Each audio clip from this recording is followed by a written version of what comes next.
Railway with Shyam YouTube channel पर आप सब लोगों का स्वागत है। लगातार मैं आपको रेलवे ग्रुप डी भर्ती परीक्षा 2025 के लिए जीके जीएस के महत्वपूर्ण प्रश्नों का प्रैक्टिस सेट करा रहा हूँ। उसी सीरीज में एक और नया प्रैक्टिस सेट आ जाता है, तो इस प्रैक्टिस सेट को आपको शुरू से लेकर के एंड तक फुल वॉच करते रहना है। वीडियो अगर आपको पसंद आती है तो प्लीज़ इस वीडियो को लाइक और चैनल को आप लोग सब्सक्राइब जरूर कर लीजिएगा। और रेलवे ग्रुप डी के लगातार प्रीवियस ईयर प्रश्न भी कराए जा रहे हैं, जिनकी अलग से प्लेलिस्ट मैंने बना रखी है, तो उन वीडियो को भी आप लोग एक करके जरूर देख लीजिएगा। तो चलिएगा फिर शुरू करते हैं आज का अपने ये जीके जीएस के अति महत्वपूर्ण प्रश्नों का प्रैक्टिस सेट, जो रेलवे ग्रुप डी स्पेशल है। तो पहला प्रश्न आ जाता है कि भारत का राष्ट्रीय फूल क्या है, तो बताओ इनमें से कौन सा हो जाएगा भारत का राष्ट्रीय फूल। तो ये हो जाएगा कमल, एक का सी ऑप्शन करेक्ट आंसर हो जाएगा। अगला प्रश्न आ जाता है प्रश्न संख्या दूसरा कि भारत में वित्तीय वर्ष किस तिथि से प्रारंभ होती है, तो बताओ इनमें से कौन सी डेट से भारत में वित्तीय वर्ष प्रारंभ होती है। प्रश्न संख्या 2 का राइट आंसर क्या हो जाएगा। तो वित्तीय वर्ष है वो 1 अप्रैल से प्रारंभ होती है। 2 का बी ऑप्शन करेक्ट आंसर हो जाएगा। अगला प्रश्न आ जाता है प्रश्न संख्या 3 है कि सहारा मरुस्थल कहाँ पर स्थित है, तो बताओ इनमें से कौन से स्थान पर सहारा मरुस्थल है। प्रश्न संख्या 3 का राइट आंसर क्या हो जाएगा। चारों ऑप्शन आपकी स्क्रीन पर शो हो रहा है। तो सहारा मरुस्थल ये उत्तरी अफ्रीका में स्थित है। प्रश्न संख्या 3 का सी ऑप्शन राइट आंसर हो जाएगा। अगला प्रश्न आ जाता है प्रश्न संख्या 4 है कि ऋग्वेद में पुरंदर शब्द का प्रयोग किसके लिए हुआ है, तो बताओ किसके लिए प्रयोग हुआ है पुरंदर। तो पुरंदर का जो शब्द प्रयोग हुआ है ये भगवान इंद्र के लिए प्रयोग किया गया है। चौथे नंबर प्रश्न का बी ऑप्शन करेक्ट आंसर हो जाएगा। अगला प्रश्न आ जाता है प्रश्न संख्या 5 है कालाहारी रेगिस्तान कहाँ पर स्थित है, तो बताओ इनमें से कौन से स्थान पर ये कालाहारी रेगिस्तान पड़ता है। 5वें नंबर प्रश्न का राइट आंसर क्या हो जाएगा। तो ये दक्षिण पश्चिमी अफ्रीका में कालाहारी रेगिस्तान स्थित है। 5 का ए ऑप्शन करेक्ट आंसर हो जाएगा। आशा और उम्मीद करता हूँ वीडियो आपको पसंद आ रही होगी, तो प्लीज़ वीडियो को लाइक और चैनल को आप लोग सब्सक्राइब जरूर कर लीजिएगा। 6वें नंबर का प्रश्न आ जाता है गरसोप्पा जलप्रपात किस नदी पर स्थित है, तो बताओ ये कौन सी नदी पर पड़ता है गरसोप्पा जलप्रपात। तो ये शरावती नदी पर स्थित है। 6वें नंबर प्रश्न का डी ऑप्शन करेक्ट आंसर हो जाएगा। अगला प्रश्न प्रश्न संख्या 7 आ जाता है कि भारतीय आत्मा के नाम से किसे जाना जाता है, तो बताओ में से कौन से व्यक्ति को जानते हैं भारतीय आत्मा के नाम से। 7वें नंबर प्रश्न का राइट आंसर क्या हो जाएगा। तो ये माखनलाल चतुर्वेदी को जाना जाता है। सी ऑप्शन करेक्ट आंसर हो जाएगा। नेक्स्ट प्रश्न आ जाता है प्रश्न संख्या 8 है कोलाबा पॉइंट कहाँ पर स्थित है, तो बताओ में से कौन से स्थान पर ये कोलाबा पॉइंट पड़ता है। 8वें नंबर प्रश्न का राइट आंसर क्या हो जाएगा। तो ये मुंबई में स्थित है। बी ऑप्शन करेक्ट आंसर हो जाएगा। नेक्स्ट प्रश्न आ जाता है प्रश्न संख्या 9 मुसोलिनी कहाँ का निवासी था, तो बताओ इनमें से कौन से देश का ये मुसोलिनी रहने वाला था। 9वें नंबर प्रश्न का राइट आंसर क्या हो जाएगा। तो ये इटली का निवासी था। 9 का डी ऑप्शन करेक्ट आंसर हो जाएगा। अगला प्रश्न आ जाता है प्रश्न संख्या 10 है कि हीरा का सबसे बड़ा उत्पादक राज्य कौन है, तो बताओ इनमें से कौन से राज्य में हीरा सबसे ज़्यादा उत्पादन किया जाता है। 10वें नंबर प्रश्न का राइट आंसर क्या हो जाएगा। तो हीरा का जो सबसे बड़ा उत्पादक राज्य हो जाता है ये मध्य प्रदेश हो जाता है। 10 का बी ऑप्शन करेक्ट आंसर हो जाएगा। अगला प्रश्न आ जाता है प्रश्न संख्या 11 कि सोना का सबसे बड़ा उत्पादक राज्य कौन है, तो बताओ इनमें से कौन सा राज्य है जिसमें सोने सबसे ज़्यादा उत्पादन किया जाता है। 11 नंबर प्रश्न का राइट आंसर क्या हो जाएगा। तो ये हो जाता है Karnataka. B option right answer हो जाएगा। 12 नंबर का प्रश्न आ जाता है अक्षर दसवां शब्द का संबंध किससे है, तो बताओ किससे संबंध रखता है ये अक्षर दसवां। 12 नंबर प्रश्न का राइट आंसर क्या हो जाएगा। तो इसका संबंध हो जाता है शिक्षा से। सी ऑप्शन करेक्ट आंसर हो जाएगा। नेक्स्ट प्रश्न आ जाता है प्रश्न संख्या 13 ग्रीन हाउस प्रभाव के लिए सबसे ज़्यादा उत्तरदायी गैस कौन है, तो बताओ कौन सी गैस उत्तरदायी है ग्रीन हाउस प्रभाव के लिए। प्रश्न संख्या 13 का राइट आंसर क्या हो जाएगा। चारों ऑप्शन आपकी स्क्रीन पर शो हो रहा है। तो ये हो जाती है कार्बन डाइऑक्साइड।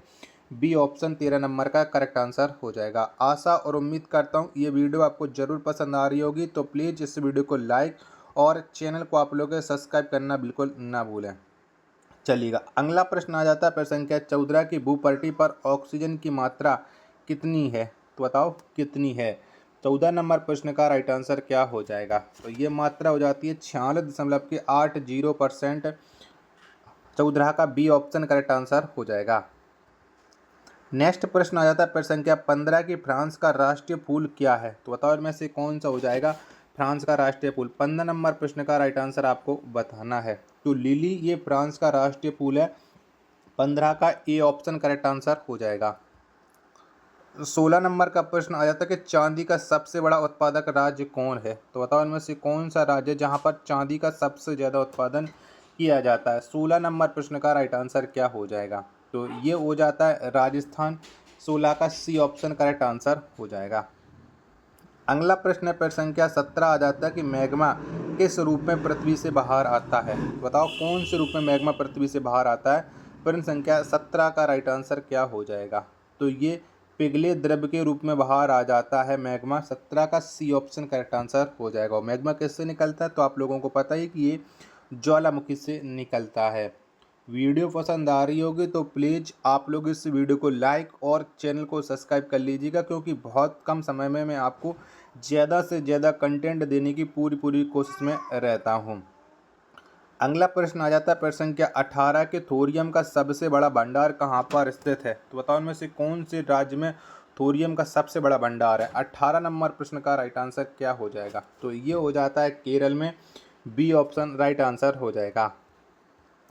19वें नंबर का प्रश्न आ जाता है कि चैंपियन ट्रॉफी का संबंध किससे है? तो बताओ इनमें से किससे संबंध रखती है ये चैंपियन ट्रॉफी? 19वें नंबर प्रश्न का राइट आंसर क्या हो जाएगा? तो चैंपियन ट्रॉफी का संबंध हो जाता है क्रिकेट से। 19 का सी ऑप्शन राइट आंसर हो जाएगा। 20वें नंबर का प्रश्न आ जाता है कि नेत्रावती नदी किस ओर प्रवाहित होती है? तो बताओ ये किस ओर प्रवाहित होती है नेत्रावती नदी? 20वें नंबर प्रश्न का राइट आंसर क्या हो जाएगा? तो ये दक्षिण की ओर प्रवाहित होती है। 20 का डी ऑप्शन करेक्ट आंसर हो जाएगा। अगला प्रश्न आ जाता है प्रश्न संख्या 21 से कि चाय का सबसे बड़ा उत्पादक राज्य कौन है? तो बताओ इनमें से वो कौन सा राज्य जहां पर चाय का सबसे ज़्यादा उत्पादन किया जाता है? 21 नंबर प्रश्न का राइट आंसर क्या हो जाएगा? तो ये किया जाता है असम में। 21 का ए ऑप्शन करेक्ट आंसर हो जाएगा। 22वें नंबर का प्रश्न आ जाता है कि सुपरसोनिक विमान किस मंडल को हानि पहुंचाता है? तो बताओ ये कौन से मंडल को हानि पहुंचाता है सुपरसोनिक विमान? 22वें नंबर प्रश्न का राइट आंसर क्या हो जाएगा? तो ये हानि पहुंचाता आयन मंडल को। 22 का बी ऑप्शन करेक्ट आंसर हो जाएगा। नेक्स्ट प्रश्न आ जाता है प्रश्न संख्या 23 है कि पानी के अंदर ध्वनि सुनने वाला यंत्र कौन है? तो बताओ इनमें से कौन सा वो यंत्र है जिससे पानी के अंदर ध्वनि सुनाई देती है? प्रश्न संख्या 23 का राइट आंसर क्या हो जाएगा? तो वो यंत्र हो जाता है हाइड्रोफोन। 23 का सी ऑप्शन करेक्ट आंसर हो जाएगा। अगला प्रश्न आ जाता है प्रश्न संख्या 24 है कि ऑक्सीजन एवं नाइट्रोजन दोनों मिलाकर कितने प्रतिशत मात्रा हवा में मौजूद है? तो बताओ कितनी मात्रा हो जाएगी ऑक्सीजन और नाइट्रोजन को मिलाकर के हवा में? 24वें नंबर प्रश्न का राइट आंसर क्या हो जाएगा? तो ये हो जाएगी 99%। डी ऑप्शन करेक्ट आंसर हो जाएगा। वीडियो पसंद आ रही होगी तो प्लीज़ आप लोग इस वीडियो को लाइक और चैनल को आप लोग सब्सक्राइब है वो ज़रूर कर लीजिएगा। और कमेंट बॉक्स में आपको अपना इसको ज़रूर शेयर करना है कि आपने अब तक है कितने प्रश्न हैं वो सही कर लिए हैं। 25वें नंबर का प्रश्न आ जाता है कि संगमरमर का सबसे बड़ा उत्पादक राज्य कौन है? तो बताओ इनमें से कौन से राज्य में सबसे ज़्यादा संगमरमर का उत्पादन किया जाता है? 25 नंबर प्रश्न का राइट आंसर क्या हो जाएगा? तो वो राज्य हो जाता है राजस्थान। 25 का बी ऑप्शन करेक्ट आंसर हो जाएगा।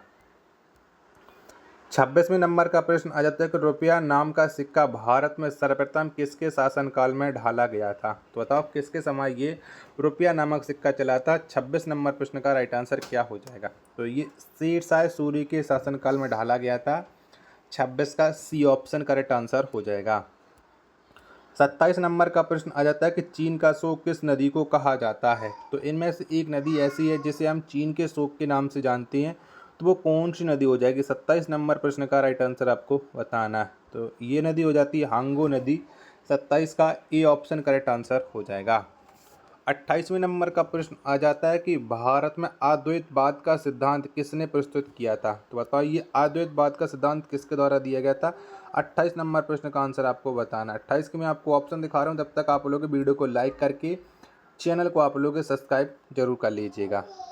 तो बताओ चारों ऑप्शन आपकी स्क्रीन पर शो हो रहा है कि अद्वैतवाद का सिद्धांत है वो किसने दिया था? तो ये सिद्धांत दिया गया था शंकराचार्य के द्वारा, यानी 28 का सी ऑप्शन करेक्ट आंसर हो जाएगा। नेक्स्ट प्रश्न है प्रश्न संख्या 29 है कि सूर्य के ऊर्जा का स्रोत है, तो बताओ इनमें से कौन सा हो जाएगा सूर्य के ऊर्जा का स्रोत। 29 नंबर प्रश्न का राइट आंसर क्या हो जाएगा, तो ये हो जाएगा नाभिकीय संलयन। 29 का बी ऑप्शन करेक्ट आंसर। प्रश्न संख्या 30 आ जाता है कि भारत के किस राज्य में सबसे अधिक लिग्नाइट कोयला मिलता है, तो बताओ कहाँ पर सबसे ज़्यादा ये लिग्नाइट कोयला मिलता है। प्रश्न संख्या 30 का राइट आंसर आपको देना है कि 30 का राइट आंसर क्या हो जाएगा। तो लिग्नाइट कोयला ये तमिलनाडु मिलता है, सी ऑप्शन राइट आंसर हो जाएगा। अगला प्रश्न संख्या 31 आ जाता है कि भारत के किस क्षेत्र में सबसे कम वर्षा होती है, तो बताओ इनमें से कौन सा वो क्षेत्र है जहाँ पर सबसे कम वर्षा होती है। 31 नंबर प्रश्न का राइट आंसर क्या हो जाएगा, तो वो क्षेत्र हो जाता है लेह। 31 का बी ऑप्शन करेक्ट आंसर हो जाएगा। अगला प्रश्न संख्या 32 आ जाता है गायकवाड़ कहाँ का शासक था, तो बताओ इनमें से कौन से शहर का शासक था गायकवाड़। 32 नंबर प्रश्न का राइट आंसर हो जाएगा, तो ये हो जाते हैं बड़ौदा के। 32 के सी ऑप्शन करेक्ट आंसर हो जाएगा। 33 नंबर का प्रश्न आ जाता है कि मदन मोहन मालवीय के द्वारा किस विश्वविद्यालय की स्थापना की गई, तो बताओ कौन से विश्वविद्यालय की स्थापना की थी मदन मोहन मालवीय ने। 33 नंबर प्रश्न का राइट आंसर क्या हो जाएगा, तो ये स्थापना की थी बनारस हिंदू विश्वविद्यालय की। 33 का सी ऑप्शन करेक्ट आंसर हो जाएगा। नेक्स्ट प्रश्न आ जाता है प्रश्न संख्या 34 कि शिव समुद्रम जलप्रपात किस नदी पर स्थित है, तो बताओ इनमें से कौन सी नदी पर ये शिव समुद्रम जलप्रपात है। 34 नंबर प्रश्न का राइट आंसर क्या हो जाएगा, तो ये हो जाता है कावेरी नदी पर। 34 का डी ऑप्शन करेक्ट आंसर हो जाएगा। आशा और उम्मीद करता हूँ आज की वीडियो और आज का ये कंटेंट आपको पसंद आया होगा, तभी तो आप लोगों ने यहाँ तक वीडियो को देख रखा होगा। तो लाइक नहीं किया होगा लाइक कर लीजिएगा, और सब्सक्राइब नहीं किया होगा तो चैनल को आप लोग जरूर सब्सक्राइब कर लीजिएगा। 35 नंबर प्रश्न आ जाता है कि सेब का सबसे बड़ा उत्पादक राज्य कौन है, तो बताओ इनमें से कौन सा राज्य है। तो सेब का जो सबसे बड़ा उत्पादक राज्य हो जाता है वो हो जाता है जम्मू कश्मीर। 35 का ए ऑप्शन करेक्ट आंसर हो जाएगा। 36 नंबर का प्रश्न आ जाता है केसर का सबसे बड़ा उत्पादक राज्य कौन है, तो बताओ कौन सा है। तो केसर का जो सबसे बड़ा उत्पादक राज्य हो जाता है वो हो जाता है जम्मू कश्मीर। 36 का ए ऑप्शन करेक्ट आंसर हो जाएगा। 37 नंबर का प्रश्न आ गया था कि शरीर की सबसे बड़ी हड्डी कौन है, तो बताओ उनमें से कौन सी हड्डी है शरीर की सबसे बड़ी है। 37 नंबर का प्रश्न का राइट आंसर क्या हो जाएगा, तो फीमर हो जाती है। ए ऑप्शन करेक्ट आंसर हो जाएगा। 38 नंबर का प्रश्न आ जाता है कि यूरेनियम का सबसे बड़ा उत्पादक राज्य कौन है, तो बताओ इनमें से कौन सा राज्य है जहाँ पर यूरेनियम सबसे ज़्यादा उत्पादन किया जाता है। 38 का राइट आंसर, तो ये झारखंड में किया जाता है। बी ऑप्शन करेक्ट आंसर हो जाएगा। 39 नंबर का प्रश्न आ जाता है कि यूनिसेफ दिवस कब मनाई जाती है, यानी यूनिसेफ दिवस हम कब मनाती हैं। 39 नंबर प्रश्न का राइट आंसर क्या हो जाएगा, तो ये प्रत्येक वर्ष 11 दिसंबर को मनाया जाता है। ए ऑप्शन करेक्ट आंसर हो जाएगा।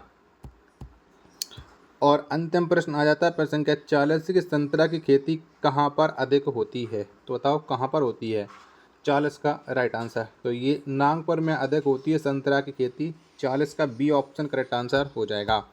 आशा और उम्मीद करता हूँ कि आज की वीडियो और आज का ये कंटेंट आपको पसंद आया होगा, तो प्लीज़ आप लोग इस वीडियो को लाइक और चैनल को आप लोग सब्सक्राइब करना बिल्कुल ना भूलें। मिलते पर अपने एक और नेक्स्ट वीडियो के साथ, तब तक के लिए धन्यवाद। जय हिंद।